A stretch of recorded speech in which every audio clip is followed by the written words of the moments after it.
The Daily Network presents 1011. 10 minutes of meaningful conversation with immigrant leaders and entrepreneurs every Friday at 11 a.m.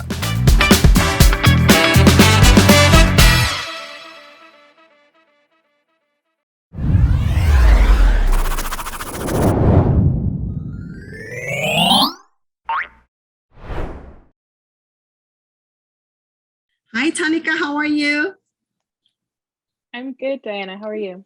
Great. Perfect. Now, so I'd like to know more about what you do. And we have some audience waiting to learn more about what you do. Tanika, bring it on. Tell us what you do. Awesome. Thank you. So I'm a co-founder of MinuteSkill. MinuteSkill is a social learning network designed to give early stage entrepreneurs access to the right info at the right time so that they can build their businesses with confidence and clarity and speed. And so how we do this is we take some of the most engaging elements of social media, bite-sized videos, a social network where you can connect with like-minded people, and we combine that with some of the reliability and structure that traditional e-learning provides so that it feels like a social network, but exclusively for learning. And in this case, learning early stage entrepreneurship. And so, Tanika, our audience right now are mostly immigrants. So as an immigrant, let's just say I'm an immigrant entrepreneur. I want to start my own business. I'm just in the starting phase. How can your platform help me? Yeah, so MinuteSkill is a great resource for like a one-stop shop for all of your questions that you have on a day-to-day as an early stage business founder. And so where we would support immigrant founders or immigrant entrepreneurs is finding some of that basic info that is really hard to find on the internet alone, like how do I incorporate in Canada? What are the different establishing or founding documents that I need to have set up for my business? We focus specifically on tech founders. So some of the other things you might need to learn at an early stage is, what is a safe? How do my shares dilute when I incorporate and I have a co-founder or an early angel or investor? So a lot of that basic info that's really hard to find on the internet, but is critical for starting up your business. That's the info that we'll be sharing on MinuteSkill. And so you'll be able to find that more easily. Oh, great. Perfect. And you mentioned that it has some social media, like it is a mixed content. Can you tell us more about that? Yeah, so all of the content on MinuteSkill is video first. We focus on bite-sized videos. They're usually around 10 minutes or less because we know that people need to have one piece of information to work with at a time. It's more digestible and it's easier to apply. What we're trying to do is we don't want to be like those massive open online course providers, LinkedIn Learning, Coursera, where you have to invest hours to learn an entire topic. We want to help people find info that they need to actually execute in their business. So helping them apply the knowledge. And so that's really the content you'll be able to find in MinuteSkill. And I know some people think, micro learning, how can you learn anything in 10 minutes or less? And the idea here is the videos are capped at 10 minutes, but they can be connected in a series, essentially a playlist of videos, so that you can learn that broader topic in your own time and when it's relevant to you. Okay, you just mentioned LinkedIn Learning. Okay, can you tell us more like the difference of your platform and LinkedIn Learning? Absolutely. So with LinkedIn Learning, when you go there and you type in maybe something like copywriting for my website, you're going to find so many different resources. It's hard to tell which one will fit your stage of learning and tend to require hours of commitment, right, to do that thing. And so the difference there is MinuteSkill is more similar to maybe YouTube in the sense that you go there looking for how to do something very specific. So it might be something like how to write a headline for my website. And so it's a really specific aspect of copywriting, and you'd be able to find that in MinuteSkill, as well as all those other steps that you have to take once you've achieved that one goal. So it's really about step-by-step application, whereas LinkedIn Learning and some of these other course providers and often courses you see on Thinkific, They focus on teaching you an entire topic, which is totally needed, totally necessary. We're not trying to replace that. But once you've gotten that foundational knowledge, you need that kind of supplemental knowledge that you can tap into when you're actually applying it, instead of like scrolling through 30 minutes or like an hour-long session to find that 2-minute part that tells you how to apply it. Do you offer certifications like because in some courses in LinkedIn Learning they have certifications? Do you offer that in your platform? Yeah, so right now we're pretty early stage, so we don't have that set up yet, but that is totally in our product roadmap. So we will be including things like gamification. So creators will be able to help their audience learn through quizzes and polls and challenges, as well as providing micro credentials. So that is something that is on our list of things to do. I'm looking forward to that, Tanika, because I have like a company right now that I need trainings as well. So that will be a good platform. Now, Tanika, you mentioned that you're in the starting phase right now. What are the challenges that you're having so far?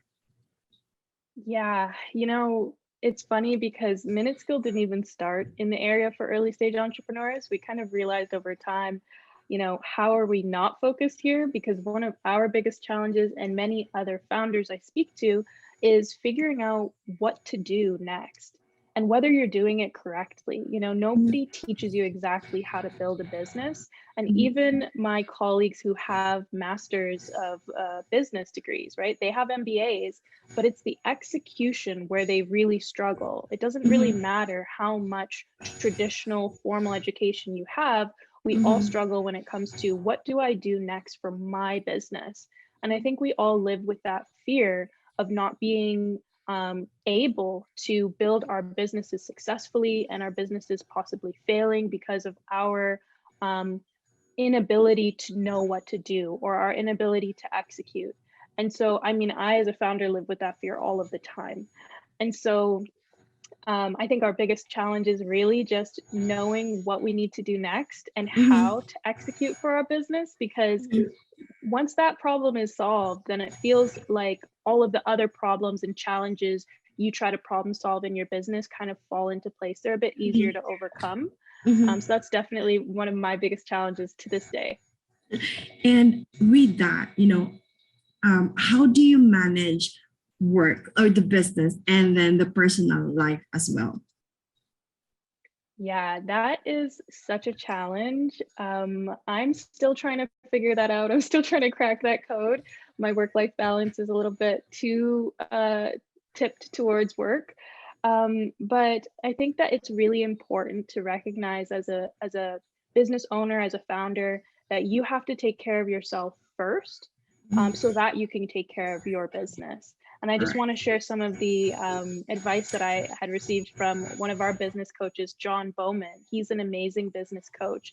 And he used the analogy of when you're on a plane and those masks come down, you have to put yours on first before you can help others. And with your business, you have to take care of yourself physically, mentally, emotionally, spiritually, all of the ways before you can really help your business. And if you're suffering, your business could suffer because of that.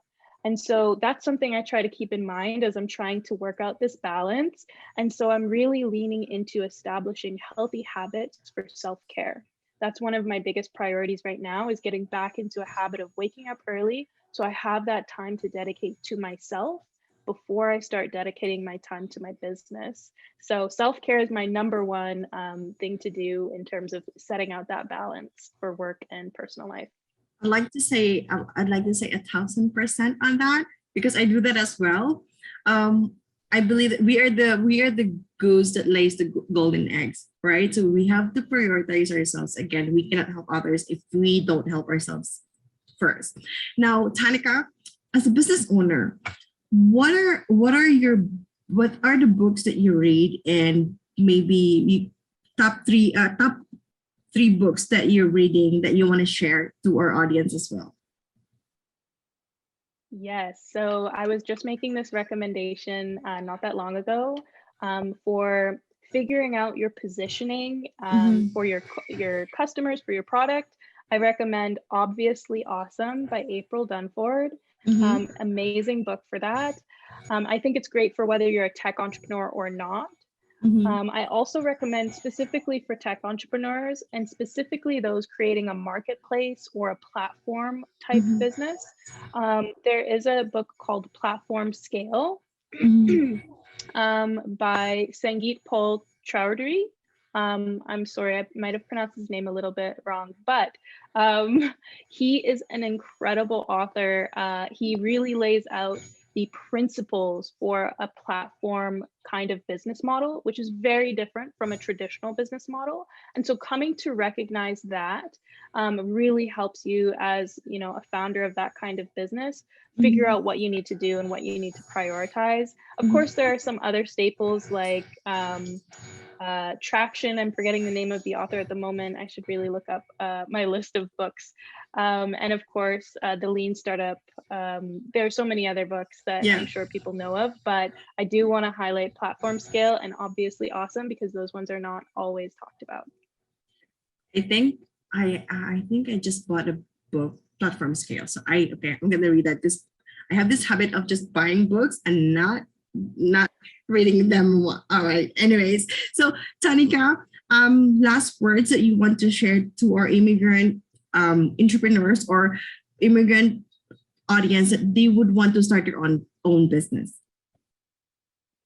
Yeah, my number one piece of advice is never give up and always continuously learn, because everything that we do as a founder, as an entrepreneur, is something that we can learn from. And so no matter what, as long as we're always taking that time to reflect on what we've done and where we want to go and learn from our experiences, we'll always be able to move forward.